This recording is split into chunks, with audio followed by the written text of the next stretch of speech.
I have 3 questions for you awesome people watching this video today. Do you love retro games, in particular from the NES era?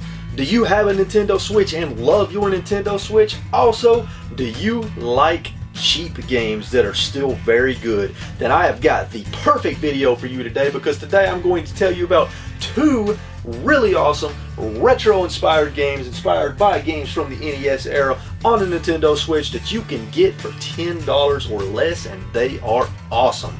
So be sure to hit that subscribe button if you have not done so already, so that you can join the Retro Wolf family. And let's take a look at these 2 awesome games on the Nintendo Switch for lovers of retro games and budget titles.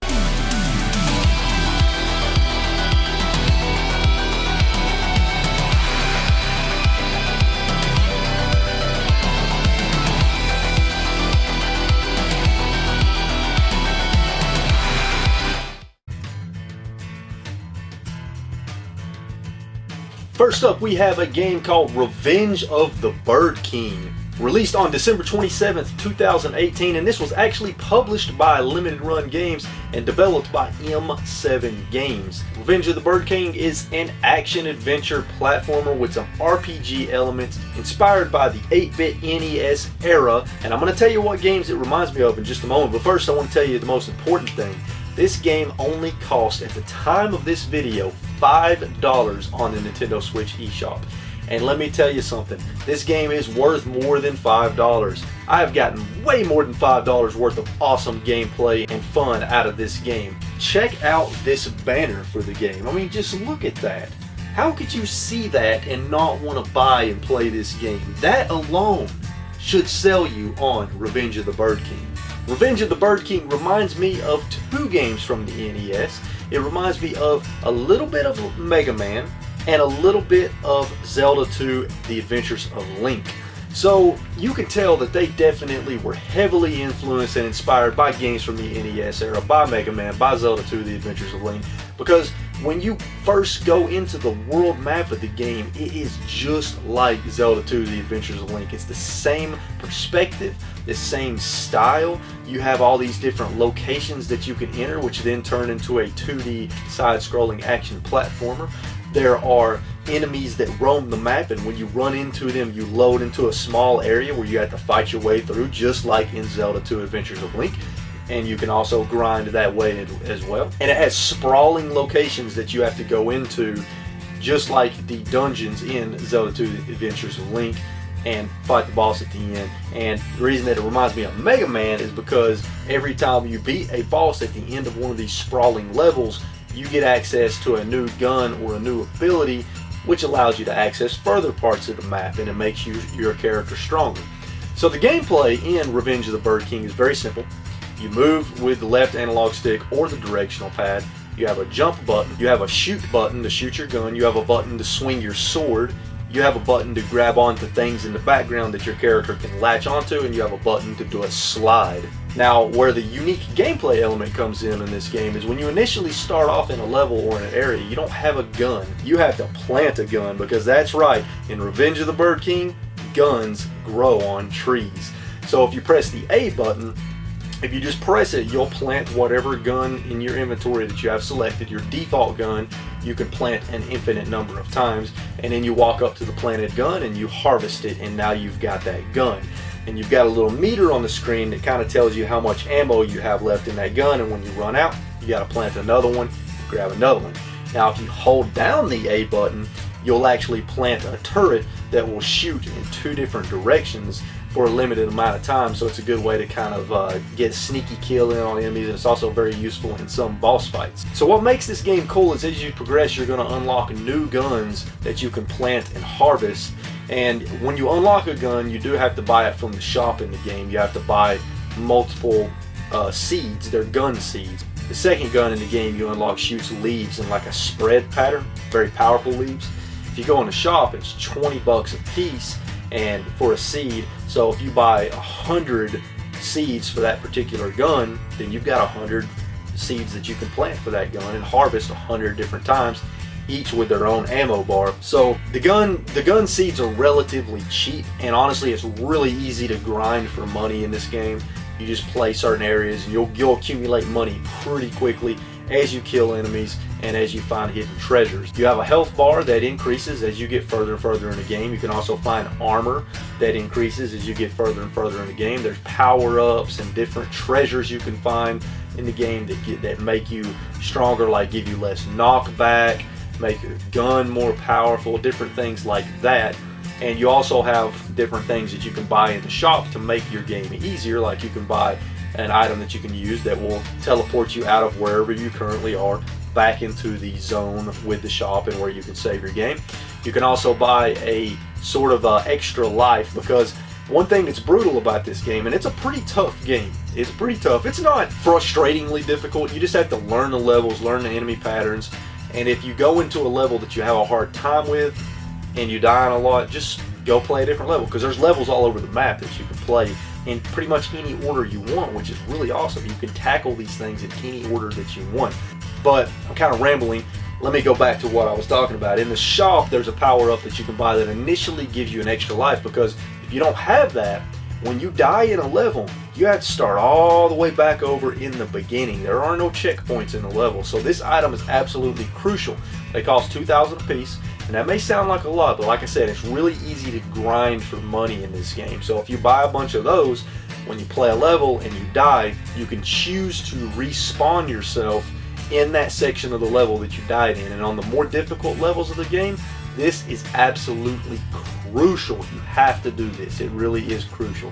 Now, one thing that really pleased me is when you get to a boss fight, if you die in that boss fight, you will start over back in that boss fight. You will not start the level over from the beginning, which is great, because some of the bosses are pretty tough. It's just such a great game. I really love the art style. It really has that 8-bit nostalgic vibe to it that reminds me of games like Zelda 2 and Mega Man, and they did a really good job of showing how much they love Zelda 2, The Adventures of Link. There's even hidden areas on the map that you can walk into, just like in Zelda 2. And it's such a cool game, and it's a game that I don't hardly hear anybody talking about. I don't know why, especially in the retro gaming community, because if you're a retro gamer and you love the NES, and like I said, if you love Zelda 2 and you love Mega Man, I can guarantee you're going to like this game. It's such a fantastic love letter to those style of games, and the music is freaking fantastic. Let's take a listen to some of the music for just a moment.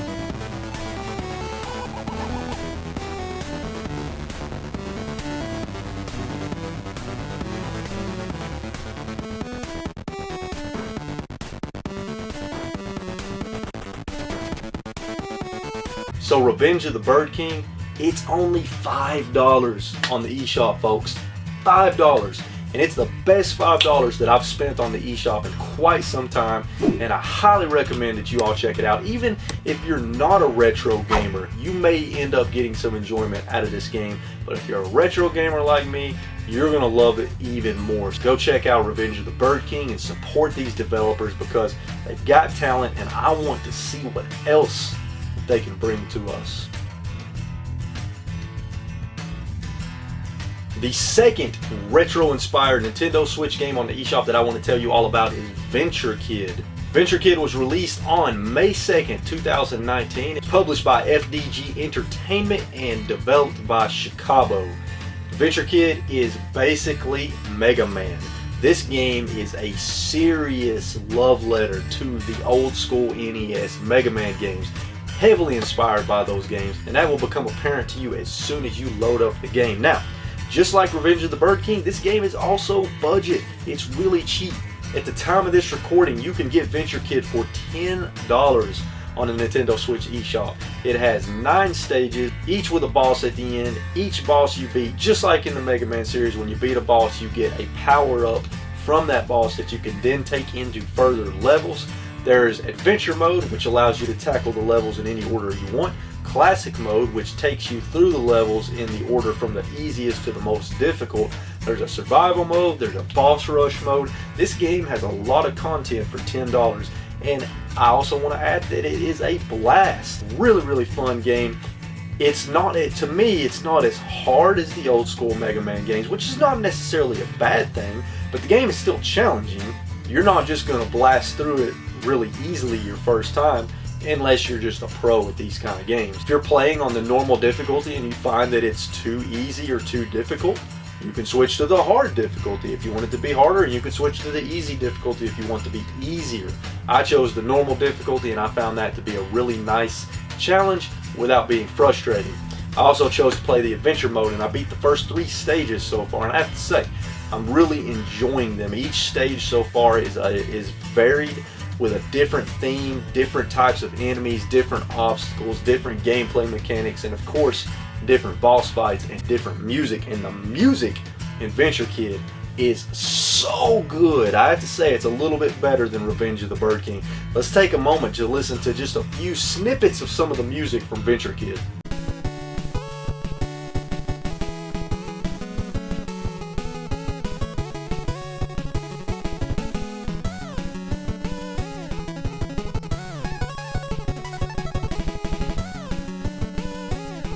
That's really awesome, right? And just like Revenge of the Bird King, how could you look at this and not want to buy Venture Kid? This alone, this right here, folks, should be enough to sell you on this game. But just in case it's not, let me tell you a few more things about the game. The power-ups. So far, the power-ups that I've experienced are a lot of fun. You start off with your normal pea shooter, just like in Mega Man. First power-up I got was a boomerang, which you can also use to grab items through walls. It switches through walls, that sort of thing, but it's also very useful against enemies. And just like in Mega Man, when you use one of your special power-ups, the bar ticks down and you have to pick up the things that will refill that power-up, just like in Mega Man. Some of the other power-ups that I got to experience are a missile that kind of shoots upward at a diagonal angle, and it's very powerful. And there are 8 power-ups total, and I can't wait to see what else the game has in store for me. I really like the art style. Again, just like in Revenge of the Bird King, it has a really nice art style that will definitely give you that nostalgic 8-bit NES feeling. The art style in this game just pops. It's very colorful. All the sprites look really good.